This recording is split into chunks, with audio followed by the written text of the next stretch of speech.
नमस्कार दोस्तों, आप सभी का स्वागत है आर्यन एकेडमी के यूट्यूब चैनल पर। तो दोस्तों, आइए देखते हैं इतिहास में जो सर्वश्रेष्ठ 20 प्रश्नों का एमसीक्यू चल रहा है। आज क्लास 6 है, तो आइए उसमें देखते हैं पहला क्वेश्चन क्या दिया है। पहला क्वेश्चन ये दिया है, पैगंबर मोहम्मद, पैगंबर जो मोहम्मद थे वो किस शताब्दी में जो इस्लाम धर्म की स्थापना किए थे। तो दोस्तों, ऑप्शन ए दिया है 8वीं, ऑप्शन बी दिया है 6वीं, ऑप्शन सी दिया है 9वीं, ऑप्शन डी दिया है 7वीं। तो दोस्तों, हम लोग का जो राइट आंसर हो जाएगा प्रश्न संख्या 1 का, वो हो जाएगा ऑप्शन डी 7वीं। तो दोस्तों, जैसे इसमें 7वीं दिया है पैगंबर मोहम्मद के बारे में, ठीक ना। अब आते हैं प्रश्न संख्या 2 पे।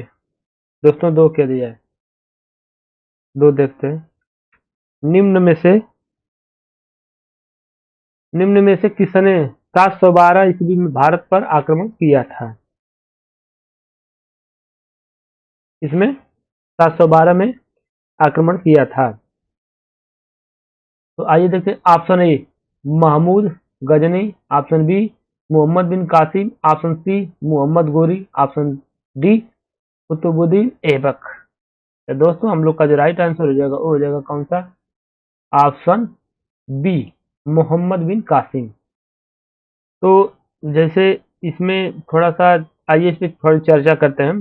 जैसे ये भारत पर जो मुस्लिम आक्रमण हुआ था, ये भारत पर पहला मुस्लिम आक्रमण था, ठीक ना। वो 712 ईस्वी में ये अरब के जो आक्रमणकारी मोहम्मद बिन कासिम के नेतृत्व में, मन उसकी देख रेख में जो हुआ था, ठीक ना। ये मोहम्मद बिन कासिम ने 712 ईस्वी में सिंध पर विजय प्राप्त की, ठीक। उस समय जब जिस समय ये मतलब विजय प्राप्त की सिंध पर, उस समय सिंध पर दाहिर का शासन था, ठीक ना। किसका शासन था, दाहिर का शासन था। और जो फारसी ग्रंथ थी, ठीक ना, वो चचनामा से अरबों द्वारा जो है कि सिंध की विजय की जानकारी मिलती है। जो मतलब चचनामा का मतलब ये है कि उसमें जो है कि जो अरबों द्वारा जो सिंध की जो सिंध विजय की जो जानकारी मिलती है वो चचनामा से हमको मिलती है, ठीक। इतना इसमें है। अब आते हैं प्रश्न संख्या 3 पे। दोस्तों, 3 कह दिया है, ठीक है। आइए देखते हैं 3। सचनामा में कौन सी विजय के इतिहास का रिकॉर्ड है। अभी जस्ट हम अभी इसके जस्ट पिछले वाले क्वेश्चन में हमने इसकी चर्चा की है। आइए ऑप्शन ए देखते हैं कुषाण, ऑप्शन बी देखते हैं हुड़, ऑप्शन सी देखते हैं अरब, ऑप्शन डी देखते हैं यूनान। तो दोस्तों, हम लोग को बिना सोचे समझे देखिए ऑप्शन जो सी दिया है वही आपको का राइट आंसर हो जाएगा। अब आते हैं प्रश्न संख्या 4 पे। 4 देखिए क्या दिया है। महमूद गजनी ने भारत पर कितनी बार आक्रमण किया। अब देखिए आक्रमण, अब ये पूछ दिया कि महमूद गजनी ने भारत पर कितनी बार आक्रमण किया। तो आइए ऑप्शन की तरफ चलते हैं। Option A 7, option B 5, option C 7, option D 15। तो दोस्तों, हम लोग का जो इस चारों ऑप्शनों में से जो हम लोग का उत्तर हो जाएगा वो कौन सा हो जाएगा, ऑप्शन सी हम लोग का राइट आंसर हो जाएगा, ठीक। अब आते हैं प्रश्न संख्या 5 पे। अब ये पूछ दिया तराइन का युद्ध किस वर्ष में लड़ा गया था। इस चारों ऑप्शन देखते हैं। 1526, 1757, ऑप्शन सी 1191, ऑप्शन डी 1857। दोस्तों, हम लोग का जो राइट आंसर हो जाएगा वो कौन सा हो जाएगा, वो हो जाएगा ऑप्शन जो सी दिया है 1191, ठीक दोस्तों, 1191। दोस्तों, इसमें जानते हैं जो 1191 ईस्वी में तराइन का जो प्रथम युद्ध हुआ था, वो अब ये भी तो जानना है ना कि किसके किसके बीच हुआ था। तो पृथ्वीराज चौहान और मोहम्मद गोरी को के बीच हुआ था, ठीक ना। तो पृथ्वीराज चौहान ने मोहम्मद गोरी को इस युद्ध में पराजित कर दिया था, ठीक ना। अब आते हैं प्रश्न संख्या 6 पे। 6 क्या दिया है। मोहम्मद गोरी और पृथ्वीराज चौहान के बीच कौन सी लड़ाई लड़ाई हुई थी। अब देखिए अभी वही वही जो है कि रिपीटेड, मतलब उसी बात को घुमा के पूछ दिया इन्होंने। इस प्रश्न को घुमा दिया, थोड़ा सा घुमाया, बहुत ज्यादा नहीं। अब क्या पूछ दिया, मोहम्मद गोरी और पृथ्वीराज चौहान के बीच कौन सी लड़ाई हुई थी। आते हैं ऑप्शन ए तराइन की लड़ाई, ऑप्शन बी खरमा का युद्ध, ऑप्शन सी प्लासी की लड़ाई, ऑप्शन डी बक्सर का युद्ध। तो देख लीजिए ऑप्शन जो ए दिया है वही है तराइन की जो है लड़ाई। ठीक, अब आते हैं प्रश्न संख्या 7 पे। ठीक, प्रश्न संख्या 7 देखते हैं। यह 1191 में सुल्तान मोहम्मद गोरी को हराने वाला पृथ्वीराज चौहान के तृतीय वंश के राजा थे। मतलब कहने का मतलब यह है कि 1191 में सुल्तान मोहम्मद गोरी को हराने वाले पृथ्वीराज तृतीय वंश के राजा थे। अब किस वंश के राजा थे आइए देखते हैं इसमें से। Option A Garhwal, option B Ganga, option C Chahamana, option D Chedi. तो दोस्तों हम लोग का जो राइट आंसर हो जाएगा वो कौन सा हो जाएगा पता है आप लोग को? जो ऑप्शन जो सी दिया है यही हम लोग का राइट आंसर हो जाएगा। इसमें दोस्तों जानते हैं इसमें कुछ ज्यादा नहीं है। पृथ्वीराज चौहान ना को पृथ्वीराज तृतीय भी कहा जाता था, ठीक ना। पृथ्वीराज चौहान को पृथ्वीराज तृतीय भी कहा जाता था। और चंद्रबरदाई पृथ्वीराज चौहान की राजभाषा में निवास करते थे। जो चंद्रबरदाई थे पृथ्वीराज चौहान की राजभाषा में निवास करते थे, ठीक ना। अब आते हैं प्रश्न संख्या 8 पे। भारत पर शासन करने वाला पहला मुस्लिम राजवंश कौन था? अब देख लीजिए जो भारत पे, अब इसमें वंश के बारे में पूछ दिया कि जब अगर पहली बार जब भारत पे मतलब जो है कि मुस्लिम राजवंश मतलब जब हुआ था तो उसमें से पहला कौन सा था? आइए देखते हैं। ऑप्शन है खिलजी वंश, खिलजी राजवंश, ऑप्शन बी गुलाब राजवंश, ऑप्शन सी लोधी राजवंश, ऑप्शन डी तुगलक राजवंश। तो दोस्तों हम लोग जो है कि देखते हैं ऑप्शन जो बी दिया है हम लोग का यही राइट आंसर है। ठीक, तो इसमें जानते हैं थोड़ा सा इसमें कुछ है नहीं। गुलाम वंश का जो शासन कब से कब तक चला ये भी देख लीजिए थोड़ा सा। 1206 से 1290 ईस्वी तक चला, ठीक ना। अब आते हैं प्रश्न संख्या 9 पे। 9 दोस्तों क्या दिया है? पोलो या चौगान खेलते समय, अब ध्यान दीजिएगा इस इस खेल का नाम है ये पोलो या चौगान खेलते समय ये निम्नलिखित में से किस सुल्तान की मृत्यु हो गई? इसे ये पूछ रहा है कि पोलो या चौगान खेलते चारों जो ऑप्शन दिए हैं इसमें से ऐसा कौन सा व्यक्ति था, ऐसा कौन सा शासक था, ऐसा कौन सा सुल्तान था जिसकी मृत्यु हो गई? ठीक, आइए देखते हैं। Option A Qutubuddin Aibak, option B Balban, option C Iltutmish, option D Nasiruddin Mohammad. ठीक, देखते हैं। तो जो ऑप्शन जो है ना, ऑप्शन जो हम लोग का वो ए दिया है वही हम लोग का राइट आंसर है। ठीक, कुतुबुद्दीन ऐबक। इसमें मतलब ये पूछ रहा है कि जो सुल्तान कुतुबुद्दीन ऐबक की जो मृत्यु हो गई चौगान खेलते समय, ये मतलब ये आधुनिक पोलो की भांति का एक खेल था। ठीक, ये आधुनिक समय का एक खेल था, ठीक ना। और जो है कि ये घोड़े से गिरने के दौरान वो जो है कि 1210 ईस्वी में जो है कि ये मतलब उसकी मृत्यु हो गई, ठीक ना। वहीं गिरा उसकी मृत्यु हो गई और उसे मतलब अब मृत्यु हो गई, जाहिर सी बात है, उसे कहाँ लेकर मतलब लेकर हम जाएंगे, कहाँ क्या करेंगे, कहाँ दफनाएंगे? तो उसे लाहौर में लेकर चला गया, ठीक ना। और उसे जो है गुलाम वंश का संस्थापक भी माना जाता था। ठीक, उसे गुलाम वंश का संस्थापक भी माना जाता था, ठीक ना। अब आइए प्रश्न संख्या 10 पे। 10 दोस्तों क्या दिया है? ठीक है, आइए देखते हैं प्रश्न संख्या 10। अब देखिए भारत में मामलुक राजवंश का संस्थापक कौन था? आइए ऑप्शन ए देखते हैं रजिया सुल्तान, ऑप्शन बी देखते हैं इल्तुतमिश, ऑप्शन सी देखते हैं बख्तियार खिलजी, ऑप्शन डी देखते हैं कुतुबुद्दीन ऐबक। तो दोस्तों हम लोग का जो राइट आंसर हो जाएगा वो हो जाएगा ऑप्शन डी फॉर दिल्ली। हम लोग का राइट आंसर हो जाएगा कुतुबुद्दीन ऐबक। ठीक, ये जो है कि अभी मतलब हम चर्चा किए थे ना इसके बारे में।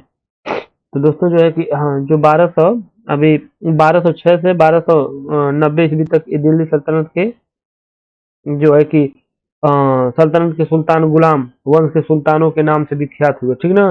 अच्छा, इसका संस्थापक तो अभी बताया ही है कुतुबुद्दीन ऐबक है। ठीक, अब आते हैं प्रश्न संख्या 11 पे।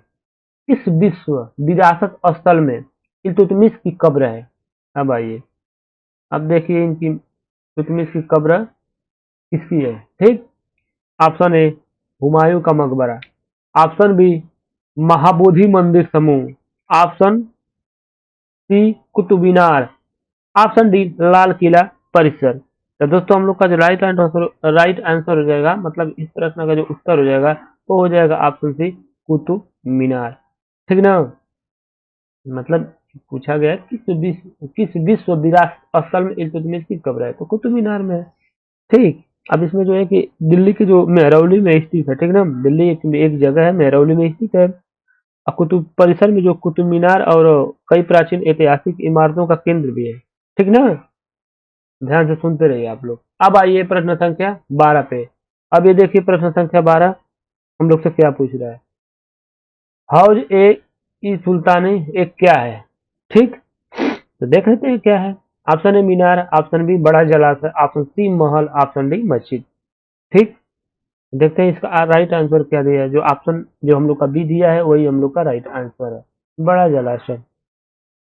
इसमें मतलब है कि इसका जो है कि जब निर्माण हुआ था, इसका निर्माण जो है कि सुल्तान इल्तुतमिश द्वारा करवाया गया था या कराया गया था। ठीक।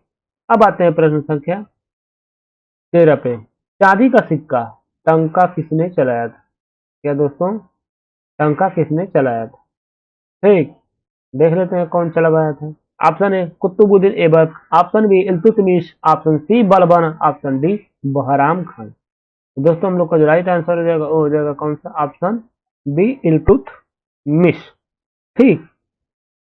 अब आते हैं प्रश्न संख्या किस पे, इसके नेक्स्ट क्वेश्चन क्या दिया है। जो है कि इसमें थोड़ी सी चर्चा हमको लगता है कर लेनी चाहिए। जो इस सल्तनत काल में जो दो प्रमुख मुद्राएं थी, जीतल एवं टंका, वो इल्तुतमिश पहला तुर्क शासक था कि जो इसको चला गया था, जिसने शुद्ध अरबी, शुद्ध जो है मतलब प्योर जो है कि अरब जो है कि सिक्के चलाए थे। ठीक ना। तो आइए देखते हैं प्रश्न संख्या 14 पे। 14 क्या दिया है। दिल्ली सल्तनत की पहली और अंतिम महिला शासिका कौन थी। अब ये देखिए, दिल्ली सल्तनत की ठीक पहली और अंतिम महिला शासिका कौन थी। आइए देखते हैं। ठीक। Sultan Chand Bibi, option B Nurjahan, option C Razia Sultan, option D Rani Durgavati. ठीक। तो देखते हैं कौन सा दिया है। ठीक। तो हम लोग का जो राइट आंसर हो जाएगा ऑप्शन सी रजिया सुल्तान। ठीक। अब रजिया सुल्तान के बारे में हमें लगता है थोड़ी चर्चा कर लेनी चाहिए, थोड़ा सी है। कहने का मतलब है कि ये व्यक्तिगत व्यक्तिगत दृष्टि से उसने भारत में पहली बार स्त्री के संबंध में जो इस्लाम की परंपराओं का उल्लंघन किया था। ठीक ना। कहने का मतलब वो इस्लाम धर्म के खिलाफ जाके इसने जो है कि अपना जो भी अपनाया था, स्त्री के संबंध में जो है कि परंपरा जो भी थी उसको उसने उल्टा कर दिया, वो अपने अनुसार चलने लगी। इस्लाम धर्म के मतलब वो नहीं सुनती थी। ठीक ना। उसका उसने उल्लंघन किया था। ठीक। अब जो है कि आते हैं प्रश्न संख्या इसमें 15 पे। सुल्ताना रजिया मन सुल्तान रजिया के पिता कौन थे। अब देखिए इनके पिताजी का नाम पूछ दिया, इनके पापा जी कौन थे। Option A Iltutmish, option B Balban, option C Kaiqubad, option D Mohammad Tughlaq. आइए देखते हैं इनके पिता का नाम क्या था। ऑप्शन ए जो दिया है वही इनका राइट आंसर हो जाएगा, इल्तुतमिश। ठीक ना। अब इसमें कहने का मतलब कि जब मध्यकालीन चल रहा था, तो वो जो प्रथम भारत की जो महिला शासिका थी रजिया सुल्तान, वो 1236 से 1240 तक उसने अपने मतलब राज्य किया था। ठीक ना। 4 साल तक। ठीक। अब आते हैं प्रश्न संख्या 16 पे। अमीर खुसरो कौन थे। अब ये देखिए, इस जनाब के बारे में थोड़ा देखते हैं कि अभी ये कौन थे। अमीर खुसरो कौन थे, क्या थे, थोड़ा इनको देखिए। अमीर खुसरो ऑप्शन ए कवि, ऑप्शन बी नाटक के लेखक, ऑप्शन सी चित्रकार, ऑप्शन डी वास्तुकार। हमें लगता है आप लोग को इस उत्तर का आंसर तो हमें कुछ कुछ लोगों को पता होगा, भाई जो नहीं पढ़े हैं उनको क्या पता रहेगा। ऑप्शन जो ए दिया है हम लोग का राइट आंसर यही हो जाएगा। ठीक। ठीक ना। हम लोग का राइट आंसर यही होगा। अब ये देखिए, अमीर खुसरो का एक और नाम था, मतलब अमीर खुसरो का पूरा नाम आप लोग थोड़ा जान लीजिए क्या है। उनका पूरा नाम अबुल हसन यामीनुद्दीन खुसरो था। ठीक ना। आमिर खुसरो अपने समय में जो है ना, ये जो है कि एक महान विद्वान और कवि थे। ठीक ना। अपने समय में एक महान विद्वान कवि। ठीक। अब आइए प्रश्न संख्या 17 पे। 17 दोस्तों देखते हैं क्या दिया है। ठीक। 17 पे आते हैं। किस सुल्तान ने अपनी राजधानी को दिल्ली से दौलताबाद में बदला था। ठीक। Option A Alauddin Khilji, option B Mohammad bin Tughlaq, option C Firoz Shah Tughlaq, option D Khizr Khan. ठीक, ये जो ऑप्शन बी दिया है यही राइट आंसर है। ठीक, इन्होंने तो अपन मतलब किया है कि राजधानी को दिल्ली से दौलताबाद में इन्होंने चेंज किया था। ठीक, अब आते हैं प्रश्न संख्या 18 पे। 18 किया दिया है, जब इब्न बतूता भारत आया था तो उस समय दिल्ली सल्तनत का शासक कौन था? जब वो भाई साहब आए थे दिल्ली में तो वहां पे जब वो भारत आए तो उस समय पूछ रहा है कि दिल्ली का शासक कौन था। ठीक, तो देखते हैं। Option A Mohammad bin Tughlaq, option B Alauddin Khilji, option C Ibrahim Lodi, option D Firoz Shah Tughlaq. ठीक, तो हम लोग इसको देखते हैं इसका राइट आंसर कौन दिया है। राइट आंसर जो है कि हम लोग का ऑप्शन ए दिया है हम लोग का, यही राइट आंसर है। ठीक, अब जो है कि इसके बारे में थोड़ा सा देख लेते हैं। जैसे कि मतलब ये जानते हैं इब्न बतूता जो है कि कहाँ का निवासी था? ये मोरक्को का निवासी था। ठीक ना, और ये इतना मतलब वो ऐसा व्यक्ति था कि विभिन्न देशों की यात्रा के बाद जो है कि ये 1333 में दिल्ली सल्तनत काल के मोहम्मद बिन जैसे के एक मतलब विभिन्न यात्राओं के बाद जो है कि यहाँ आया था। ठीक ना, और ये 1333 ईस्वी में दिल्ली सल्तनत के शासक मोहम्मद मोहम्मद बिन तुगलक के शासनकाल में भारत आया था। ठीक ना, जो है कि अभी अभी पूछा है ना, मोहम्मद बिन तुगलक के शासनकाल में 1333 ईस्वी में भारत आया था। ठीक ना, तो बस इतना ही। अब आते हैं प्रश्न संख्या 19 पे।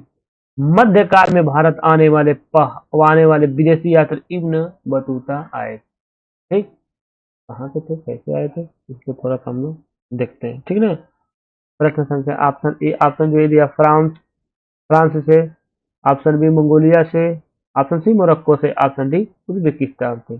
ठीक, कोई बात नहीं, जो ऑप्शन सी दिया है आप लोग का यही राइट आंसर है, वो मोरक्को से आए थे। ठीक, प्रश्न संख्या 20 जो इस सेशन का लास्ट और अंतिम क्वेश्चन है। ठीक, तो आइए देखते हैं इसको।